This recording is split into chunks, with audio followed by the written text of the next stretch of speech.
seminars on the Hill quite often, so please keep an eye out for future events.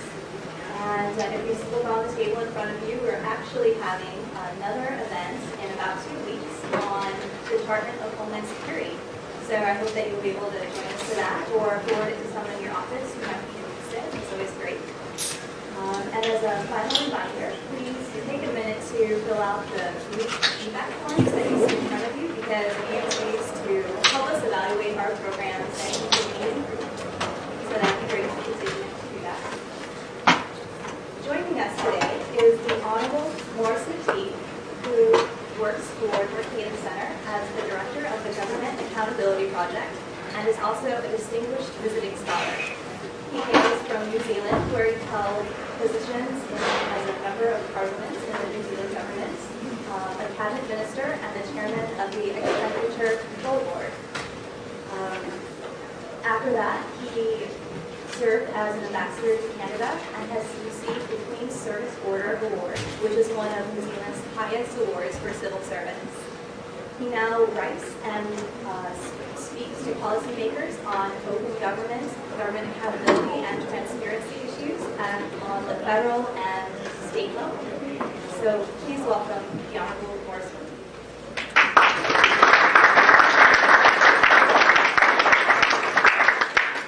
Thank you, Marianne.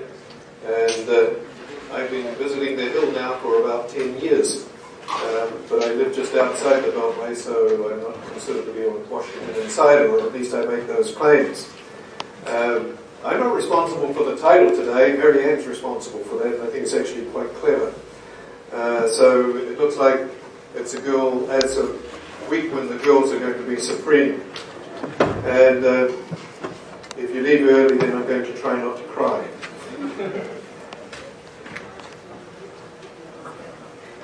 One of the things that I've spent a lot of time on in the last 10 years is this issue of accountability.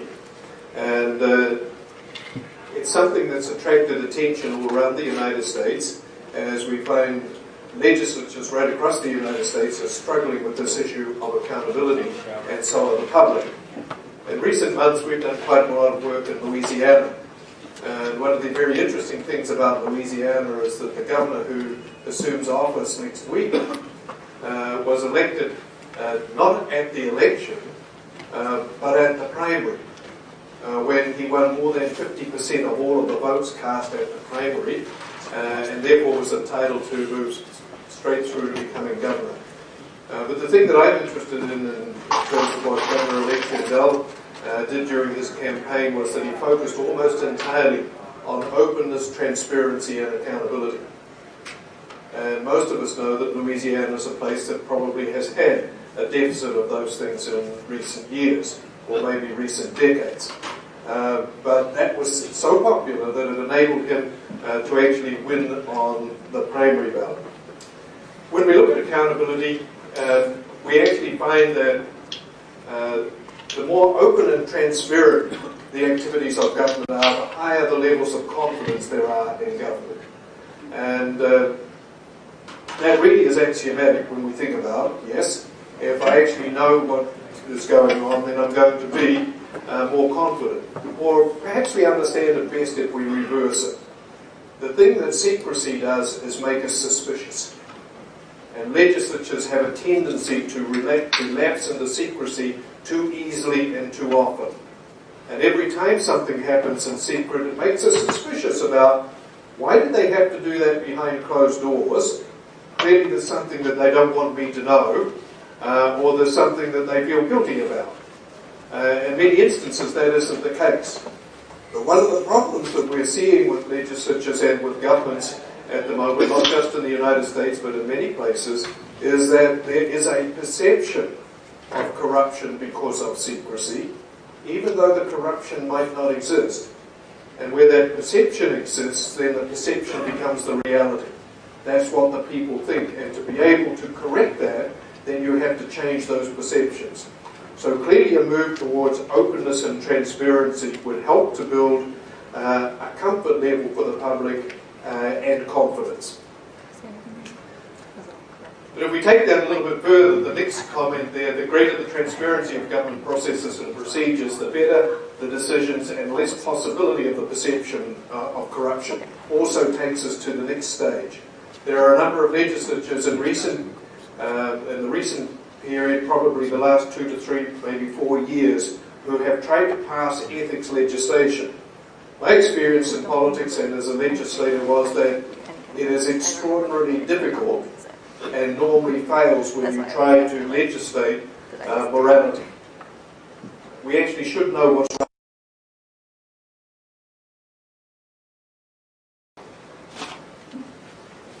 At what age do you think the kids start to learn the difference between right and wrong? 4? Yeah, I'd say the same too. Anybody go lower? I think sometimes at 2 and 3 you can see kids are starting to tell. They know what's good and they know what's bad. And as we grow, we build more and more of a set of values based around that right and wrong.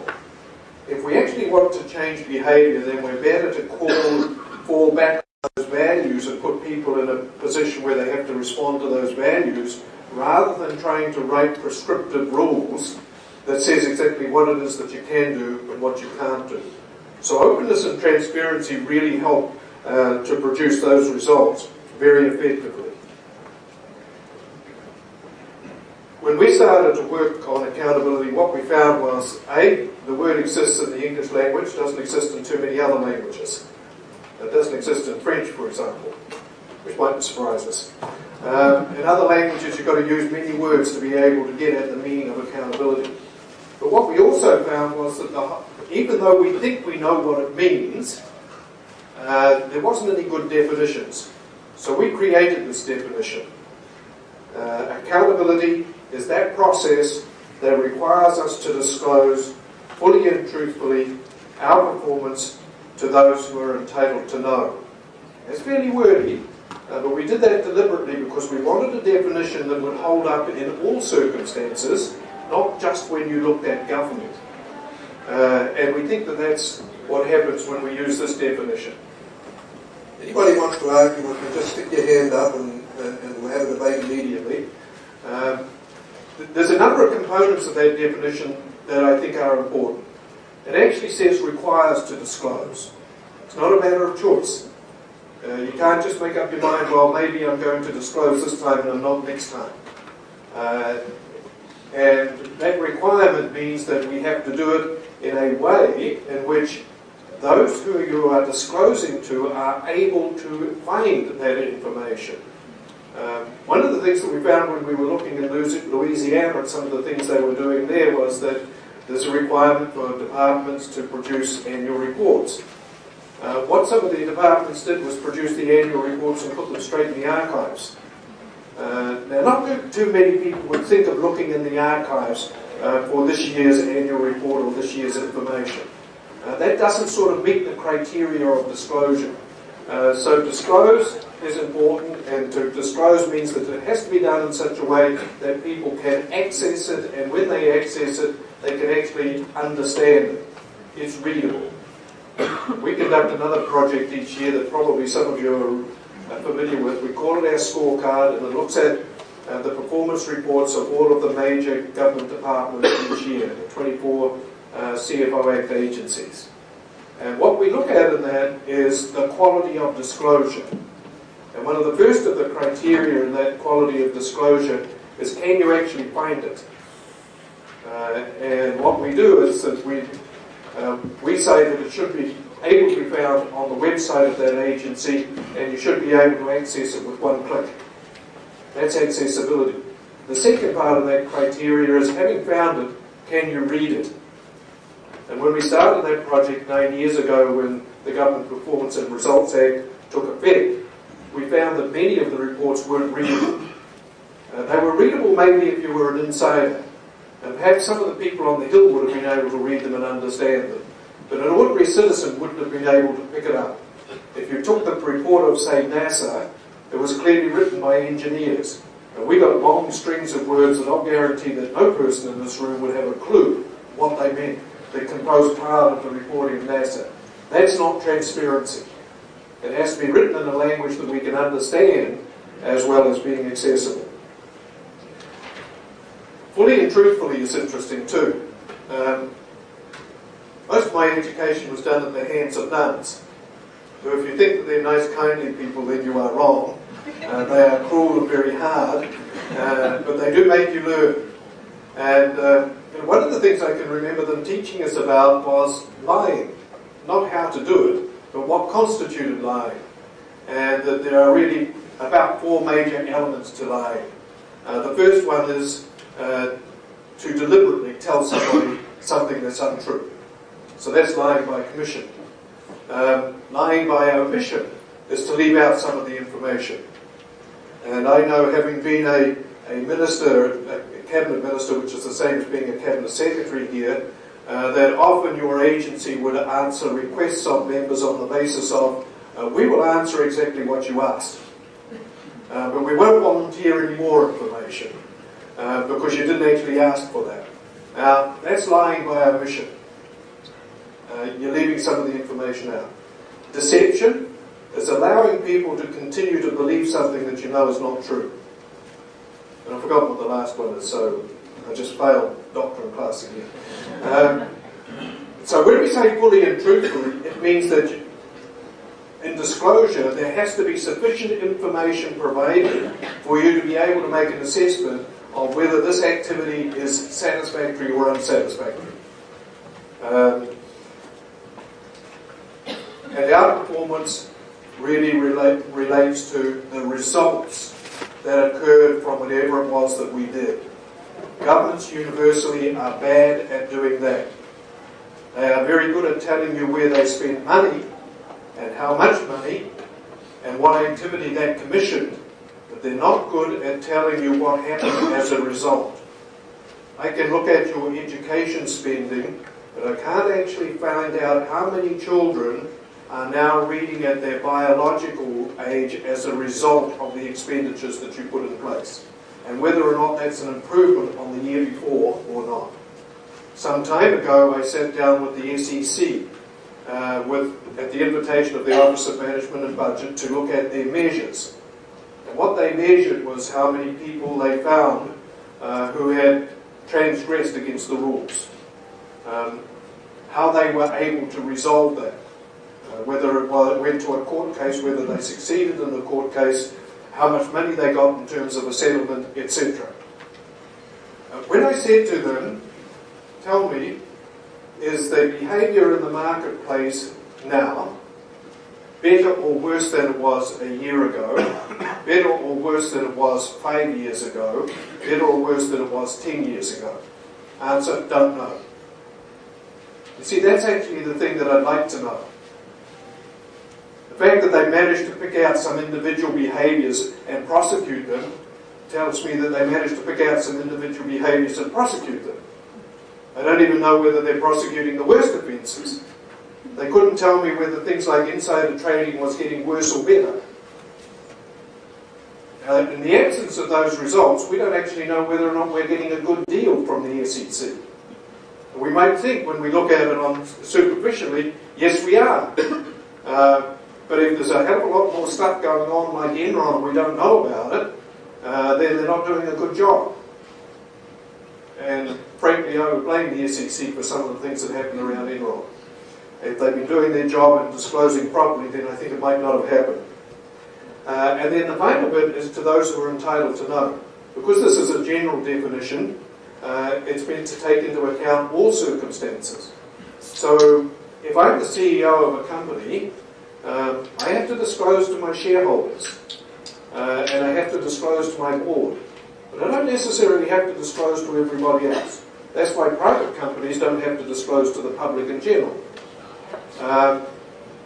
If I'm the pastor, I'm accountable to my parish, but I'm not necessarily accountable to the rest of the community. Or if I'm a parent, I'm accountable to my children, but I'm not accountable to the neighbour's children. But if I'm a member of Parliament, or if I'm a member of Congress, then I'm accountable both to my district and to the people of America. And I think that those are important distinctions, that we are accountable to those who are entitled to know, and if we are a member of a legislature, then it is not our legislature that we're a member of. It's the people's legislature. It belongs to them, and they're entitled to know. So, why does accountability work? Well, if it's properly constructed, accountability creates incentives. And what I really want to do is make a short comparison between what I call command and control, which is, we will write for you the 10 commandments and you must follow them word for word, or creating incentives. And incentives really rely on the integrity of the individual by saying that what you are doing is now going to be subject to the scrutiny of the public at large, and they'll make judgments about whether or not this is good or bad behaviour. It's a much more powerful mechanism than the command and control. For example, if you write a new law that says, thou shalt do all of these things, what you do is that you define for me what's good and bad. Awfully hard to do. If I can find ways of stretching that rule to get my current behaviour in, by definition it's still good, so I'm allowed to do it. It's much better if you just say to me, what you do is going to be subject to the review of everybody else, and then society is going to make its judgments about whether or not they think that's good. And in my view, that's a much more powerful incentive than going down the road of we will define exactly what it is that you should do. There's a quote from Ronald Reagan that I love, and at some stage, at this particular point in time, he must have been very frustrated with Congress, because he said, I hate to think what would have happened if Moses had taken the 10 Commandments to Congress before he released them. And that's probably true of most legislatures. Simplicity tends to produce the best results. I think one of the reasons why your Constitution has been so robust for so long is that it's a relatively simple and straightforward document that defines a number of important principles but doesn't go into all of the detail of how you should interpret them. The European community tried to do something like institute a constitution like yours some time ago. It was called the Maastricht Treaty. It got to 478 pages, and apart from the French and the Italians and the Germans, nobody else would sign it. And you can understand why.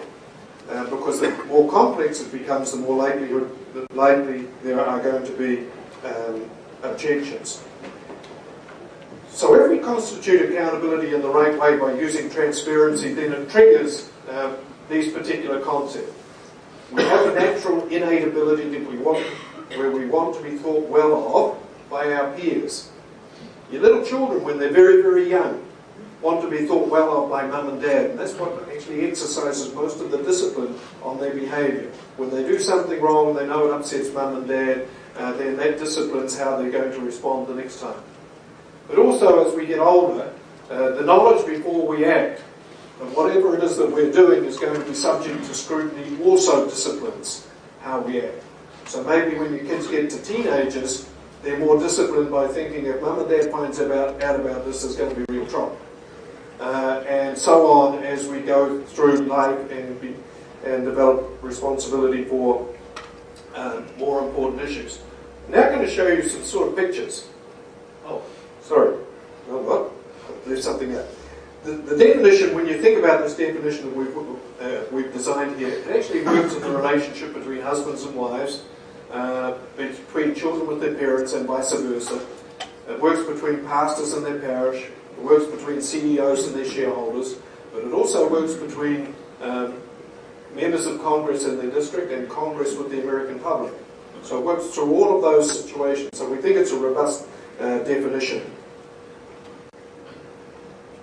This is taken from the Economic Freedom Index. It's a study that's been going on for 40 years now. And the only thing that's important here for my talk today is the fact that the most free and open societies are the ones that are most successful.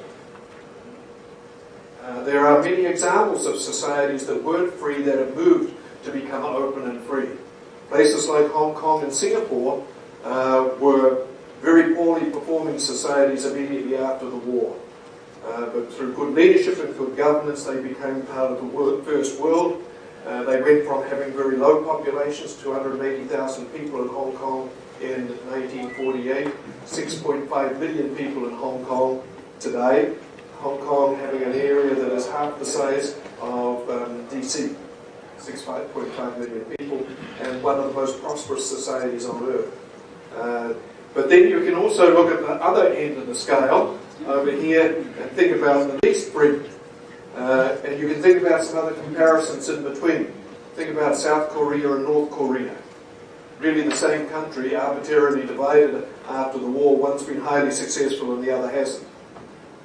You can actually Google the world and look at it, and you can see there's a dark spot. That dark spot shows North Korea, because that's one of the places where the lights are never on. And the rest of the world, you can see the flickers of light. An indication of the significant difference between those two countries. One being very open and free, and the other one being tightly constrained. Or you can also go to places like what used to be Rhodesia and is today Zimbabwe. One of the most affluent parts of southern Africa, as Rhodesia, was the breadbasket of southern Africa and fed most of the people, and today it can't even feed itself. Been disastrously led. It's a very closed society and a very repressive society under President Mugabe. So that's what actually happens. Openness and freedom creates prosperity and a desirable society to live in, and repression and secrecy creates just exactly the opposite. Okay, for those of you on the other side who have difficulty reading that, this is this is actually the congressional approval ratings between January of 97 and December of 2007. And you can see the red line is actually the disapproval rating, and the blue line is the approval rating. Congress actually has a crisis of public confidence at the moment. This is a disastrous situation. If you look more deeply into these issues of why that's happening, what we actually find is that there is public disapproval or a lack of confidence in the institution of Congress itself. Still quite good ratings for members of Congress, but they have deteriorated as well. And there are a number of things here that's happened in this period of time that I think has damaged public confidence. And they're things like secrecy, they're things like bad decision making, they're things like earmarks, which have all tended to destroy public confidence. I don't think you'd have an argument about earmarks if they were totally transparent. I think you have a big argument about them when they're secret. Because it's really saying to you and me what's going on that people don't want me to know about. If you actually look at these spikes, I think that one there is probably the surplus, or it's the end of the Lewinsky thing, one or the other of those. This one here is 9/11. And this one here, bad behavior. Seeing I'm not an American, I can always leave if people get really upset with me. Here's the graph for presidential approval ratings. And what you can see here is a major spike for 9/11. And then a deterioration over time, which is clearly public concern about the war on terror and Iraq. Now, if we look at the next one, it puts Congress and the President together. And you see they can pretty much track each other. But all the way, Congress's approval rating is under that of the President. We're only looking at the current President, because that's from 2000, from 96, 97 through to 2007. But you'll also notice that they're going in opposite directions here again. And you'll notice here, this is the change in leadership in the House, which saw a peak, a lift in public confidence, but then a deterioration again. I might as well get in a whole lot of trouble a little bit. I blame the leader of the Senate for that. I think Reid was responsible for not going along with what the House wanted to do in terms of ethics reform, and public confidence dissipated again very quickly. It looks like it's back to business as usual again. And more cooperation between the House and the Senate might have seen that not happen. Here's just a wider perspective going back a period of 15 years. And the reason I put that one up there is that it takes a Democrat majority to a Republican majority back to a Democratic majority. And parties don't seem to make any difference. From 94 through, there was a lift in confidence during the Republicans. It was dissipating, and then 9/11 had an extraordinary event. The public were generally pleased that Congress and the presidency got together and made decisions that needed to be made. But then it quickly fell off again. And the last one of these pictures is, so what was upsetting the voting public at the time of the last election in 2006? And you can look at these bars here. The biggest one was a perception of corruption. What's interesting is that the Iraq War only came in as number 5. That's interesting. But this is an issue that is fixable. In my view, it's more about perception than reality, and the only thing that will change those perceptions is if Congress is more transparent. Okay, honesty, integrity, and accountability in government. First thing is, it's the people's government. So there's an entitlement to know. And it's only in those circumstances where it would be contrary to the best interests of the nation that stuff should be kept confidential. It would be good if we started from the concept that everything is public information unless there is a good reason for it being made confidential. Sort of turning that on its head. You've got to find a good reason for saying that this information won't be released. Many governments around the world have moved to that concept in recent years through their freedom of information laws and so forth, saying that it's all public information unless you can find a good reason. And that reason is often testable through some kind of an authority, either going to court, going to an ombudsman, or somebody like that who can make the decision about whether or not deciding to make this confidential was justified under the law.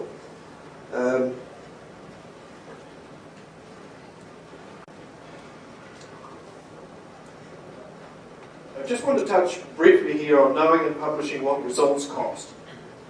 That's something that governments aren't good at doing, and they're starting to make some changes about that. We actually know what we spend on things, but what does it actually cost to move a person from dependency to independent living? You spend a lot of money on things like TANF, but are you actually making more people independent? Or are you actually just locking the current people into dependency by feeding that dependency year after year? See, one of the things that we need to do is to start to drive information towards solutions rather than perpetuating the status quo. Unless we get the right kind of information, then we tend to just perpetuate the status quo. And part of that is, well, if the cost of doing this is ridiculous, we've got to find a better way. What does it cost to place a person into work? Through vocational training programs, you place about 2.8 million people into work each year in the United States. The most expensive program does that at a cost of $30,000 per person. And the most effective, but the least expensive programs do it at about $570 a person. So why don't we put money into one program at $30,000 instead of putting it all into this other program that would make many more people employed?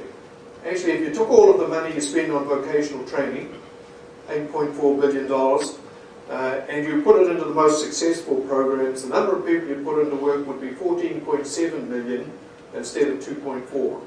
Same money. Those are some of the questions that are going to be asked in the coming decade as we start to review what's the public benefit we're getting for the investment that we're making, and is this the best possible public benefit we can get from these resources? There is nothing divine about a program. It is a tool. And like all tools, superior tools are developed over time. When that happens, we should abandon the old tools and use the new ones. In government, we tend not to do that. One of the reasons is because we often don't know exactly what the costs are. If we look at some of the big ticks in recent times, these are some of the things that I think Congress and the administration have done well. I think that this is a visionary piece of legislation, the Federal Spending Transparency and Accountability Act. How many people in the room have actually visited usaspending.gov? 1, 2, 3, 4. Now, all of you should have a look at it. It tells you exactly how the federal government is spending your dollars by activity and by contractor and by all of those sort of things. It's a pretty good website, and it's relatively easy to use. It's only been up for 4 weeks. We're not just before Christmas, but it's there and it's going to be continually updated. But that's good stuff. We should see that that kind of stuff is increased and enhanced, and it shouldn't be taken away by a future administration. Here's something new that's going to happen. Budget justifications are going to be placed on the web on the 1st of February. Those are documents that used to be secret. Now OMB has decided that there's no real justification for them remaining secret, that we should put all of the information out there. I think that's extremely good too. That's a big tick. Here's another one. Right from the very beginning, the results of the program assessment rating tool have been up on the web. Anybody ever looked at them? Yep. About 4 of you. There's really good information there about what programs work well and what ones don't. And if you're involved with those committees or your members involved with those committees, you should actually know this stuff. You see, in my view, it's wrong to put money into things that don't work. And this is the first tool that the US federal government has had that actually tries to work out whether programs produce what we think they should or not. And that's something that should be continued and enhanced. We could add to that some of the work that's gone on with GPRA and the reporting of government departments and agencies. That's certainly increased transparency as well. So what are the big crosses? The big crosses are secrecy. Any reversion to secrecy. The secrecy around earmarks is easily fixable in my view. It's going to rankle a bit with people, but it's easily fixable. Want an earmark, stick your name on it. And let's see that it's out there in the open. It might change what actually gets to be an earmark in future. That might be a good thing too. Here's one. Why does that actually have to be done in secret? Wouldn't it be interesting if you actually had that meeting in a meeting room with the public and television present? Be interesting to see what the trade-offs were that were going to occur between the House and the Senate to get legislation through. I suspect from time to time that some of those trade-offs have nothing to do with the legislation on the table. Maybe that's not appropriate. That was done in the open, and perhaps that practice would change. So why is accountability less successful with governments? The answer is that government accountability is incomplete because it tends to account just for where and how you spend money rather than putting the rest of the equation in, what happened as a result. And because you don't put the rest of the equation in, or you're only just starting to put that information in, it's very hard to make judgments about, was this a wise investment or wasn't it? Or could this investment be done in a better way?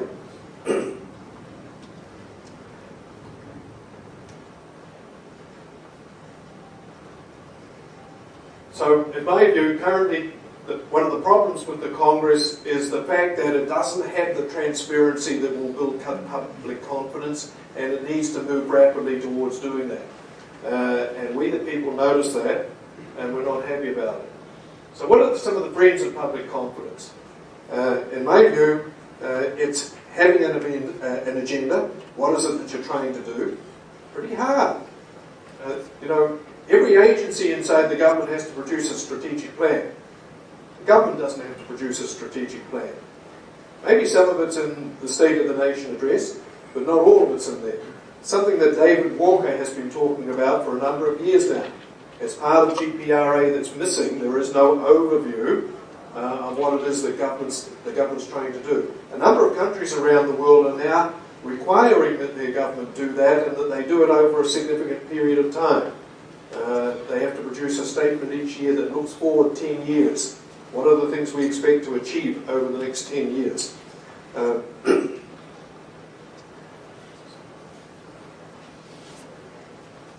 So, what are the things that damage public confidence? And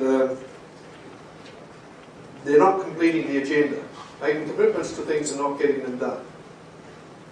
I was in Canada at the time when the Republicans launched their contract with America. And I listened to that. I thought it was exciting, and because I'm interested in politics, I followed it. And I talked to many Republicans who tell me the contract with America was completed.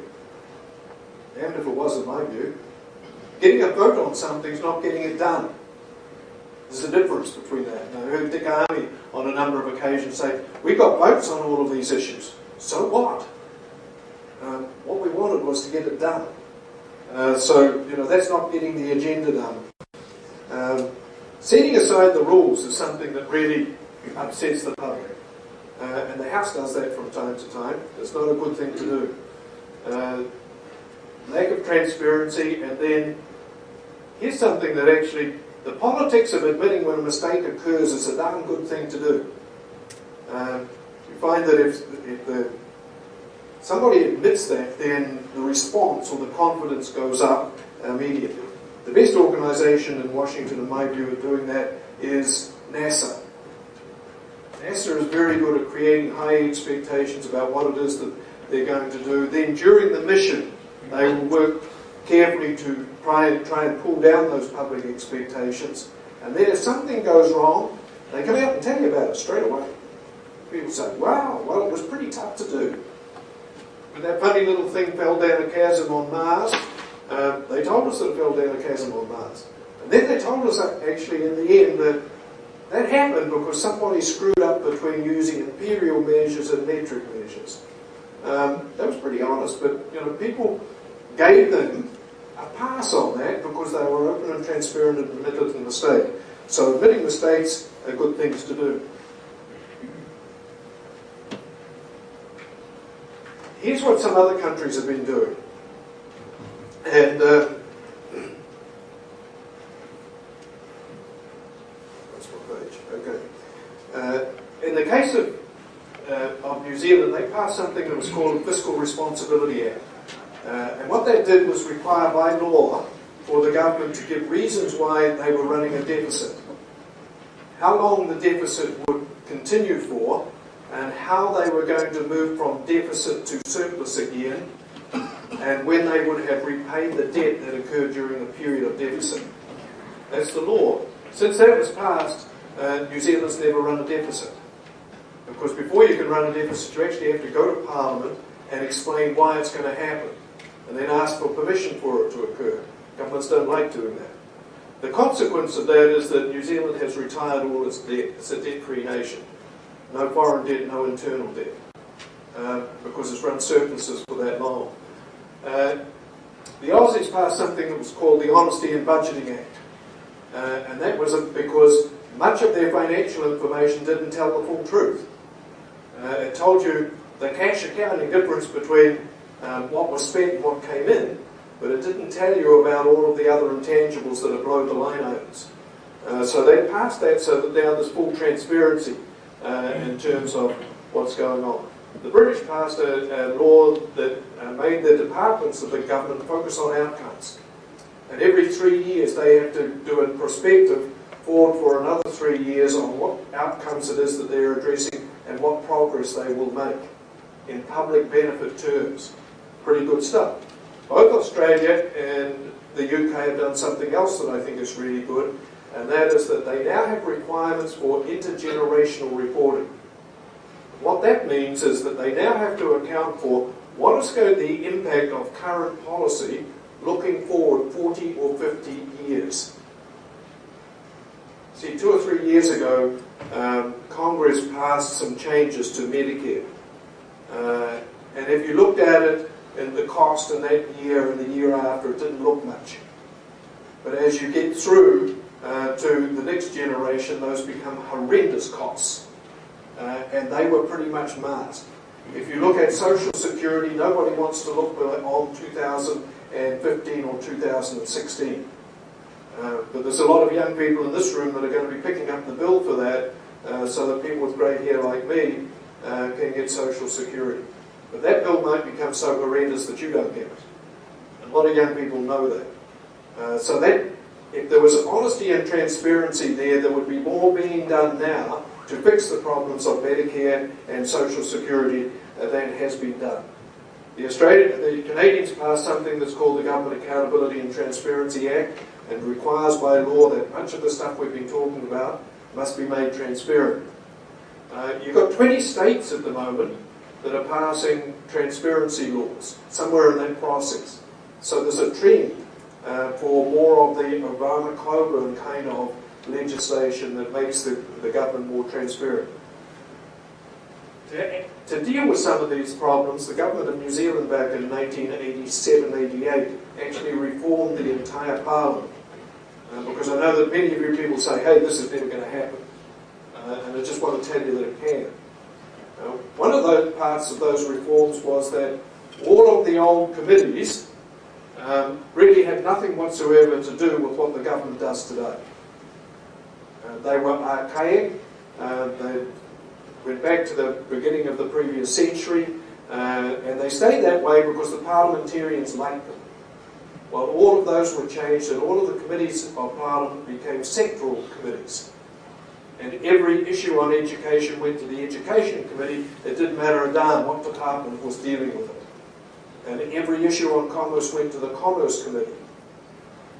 And so on, so that you knew exactly where it was. Those committees built up high levels of expertise in those issues, but they also knew exactly what was going on in total. It wasn't hidden because it was in some other committee that they never touched. Just made sense. At the same time, it also instituted something that's called the Regulations Review Committee, because one of the most dangerous powers of governments is the power to be able to pass regulations, and that's done by people who aren't elected. And that scares me. So part of that reform means that all regulations have to be confirmed by the Parliament. So in the end, elected representatives have the responsibility for saying yes or no to those things that restrict your and my liberty to be able to do what we want with our property and things like that. So there are reforms going on around the place. These are what I would call a good government agenda. A government that makes budget decisions based on results. And some of that is coming through part, but it needs to be better, and it needs to get attention from appropriators. Whether the program works or not should be the first question that would be asked by appropriators. A government that is honest and truthful to future generations by requiring intergenerational reporting on current policy. Budgets don't go far enough forward. Part of the reforms in New Zealand was to make every budget look forward 10 years and back 5, so that you had a 15-year picture. And it put, by going forward 10 years, you see what the consequences will be of current policy in 10 years from now.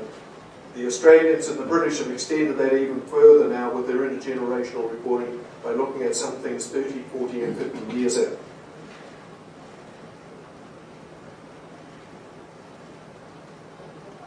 That's just a spiel about deficits. Deficits do matter. You can't run them forever. If you can, just try it with your bank manager. Try it with your mortgage. And every other aspect of our life, it's expected that sooner or later we're going to actually pay the bills. So what would be good? In my view, these are the things that would be good. We need to have results transparency. What happened as a result of the money we spent? Are we safer or less safe? You can have a hearing on or a meeting on Department of Homeland Security. I've sat in on some of their sessions from time to time on their measures. They're starting to come towards it. But what we really need to know from the Department of Homeland Security is, are we safer or less safe? If we're less safe, what causes to be less safe, and how are you going to fix it? And we get lots of other measures, but not those. Financial and purchasing transparency. You've got the purchasing transparency, but some of the long-range financial transparency doesn't exist as yet. That could be improved. Program performance and results are starting to come through from PART, and that's good. An informed public process, you do pretty well. And we've designed this whole concept because we're going to look at state governments on the basis of good governance. And some of these processes and procedures are things that you'd expect to be in place. The last one, no regressive acts, is that sometimes governments do things that really aren't good. The worst case we can find is actually, once again, I don't want to pick on Louisiana, but I know some stuff about Louisiana because we've been doing some research. A few years ago, there was a lot of criticism of public-private partnerships, and that many of them were awarded by preference and privilege and all sorts of things like that, and didn't produce good results. The legislature in Louisiana's solution to that was actually to change the constitution so that the contractual documents in public-private partnerships would always be confidential and there'd be no public access to them. That's what we would call a regressive act. The legislature in Pennsylvania decided on one occasion that they weren't getting paid enough, so they increased their own pay outside the constraints of the law. And when they found that that was unlawful and were told so, what they decided to do was to pay it to themselves as non-accountable and non-taxable expenses. That created a lot of problems. So these are some of the things that would make a difference, and I think that they're doable. Are you going to make a lot of progress on them? I think progress is made steps at a time. And if we look back over the last 5 years, when I showed you the big ticks, we've got some big steps in place that have made the federal government much more transparent, and I think that's good. But I'd like to think that you people, as you work with your members, continue to think about, I wouldn't like to campaign on the basis of I'm in favour of greater secrecy. I don't think it's a winning concept. But I would like to campaign on the basis of I'd help to make the government more open, transparent and accountable. Thank you everybody, and I'm happy to take some questions.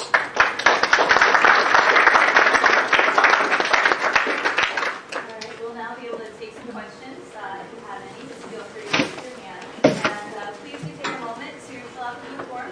Help us out a lot.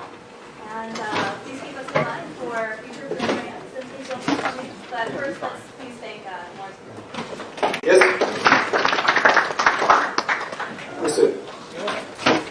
Can you speak to, from your perspective, some of the obstacles to these kind of things that you face at the federal level? Some of the obstacles. Most of the obstacles are individuals who are reluctant to change. So in the legislature you have resistance. You also have resistance from bureaucracies who have developed a comfort zone around the confidentiality of the things that they do.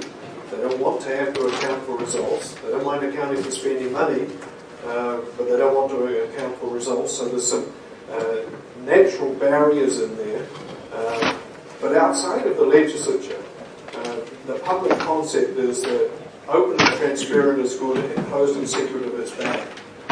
So that gives some big leverage on the side of making change.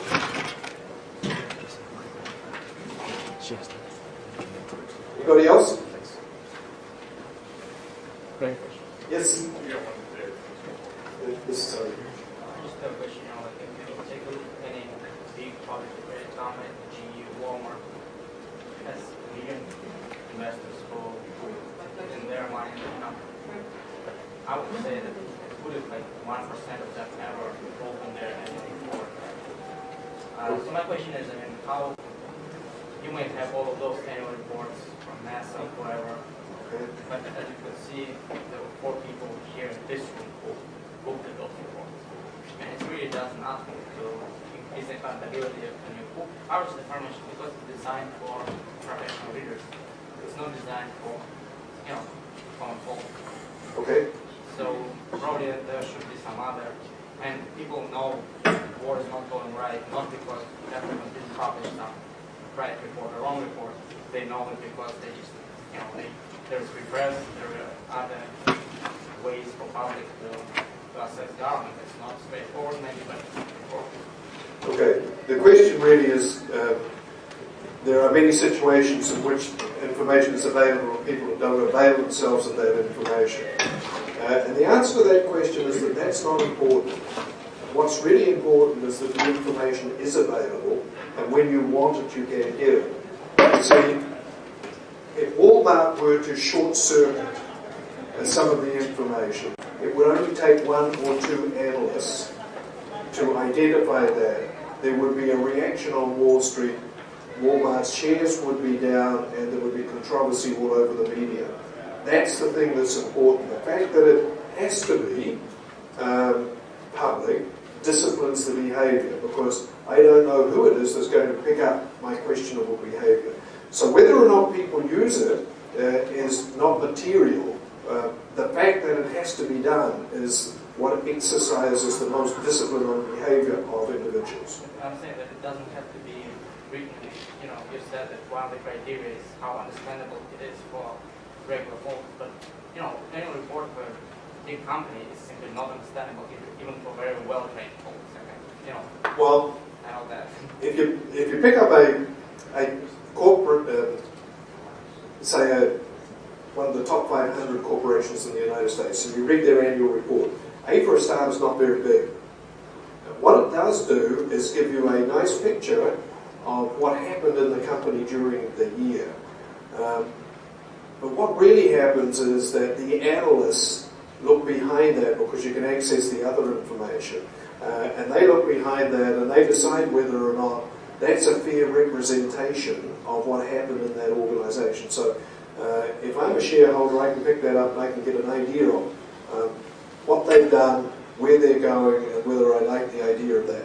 If I wanted something in greater depth, then I'd go read the stuff from the analysts, or it would appear on the news that says that maybe there's some questions that should be asked about that. And it's only in those cases where that remains secret, which was the case with Enron. With Enron, you had a situation where the rules-based approach said that you can shift your debt into these separate entities and you don't have to declare it. The ethics-based approach says that that was acceptable for the very small number of cases where it was appropriate to use that facility. It is not acceptable as a means of disguising your indebtedness, which is what the board and the management of Enron did. They used that as a device to disguise their indebtedness. If the market had known anything about how much they carried of debt in those special entities, then the share price of Enron would have gone down a long time before that, which probably would have stopped the practice. Sometimes rules get in the way of the result that you want, and relying on people's ethical behaviour, but having the opportunity to judge whether they have acted ethically produces normally better results, not in every case. The other part of your comment, your question was, Iraq. This doesn't really deal with the issues of where bad policy decisions have been made, because they will be made from time to time. And if it's a bad policy decision, then it really needs to be addressed in terms of that policy. Whether it's a government or whether it's a corporation, a private institution, it's exactly the same. If General Motors makes a bad policy decision, then it's a bad policy decision. And either they have to wear the consequences or they have to change it. Governments have to do exactly the same. Transparency helps that. When you get into the issues of national security, then that's masked a little bit by what's the best interests of the country and how much of this can we actually put out there to public review. And therefore, we, the public, deal with a lot of that on the basis of trust. Trust that the organisations like the CIA and the FBI and all of the other alphabet agencies are doing a good job. Sometimes they weren't. And so consequently the advice might have been good. Or sometimes people didn't act on the advice. We don't get to know that. That's a downside that we can't really deal with. We've just got to trust people, and then when we find that they weren't worthy of the trust, we have to act accordingly. Anybody else? Okay, thank you everybody for coming.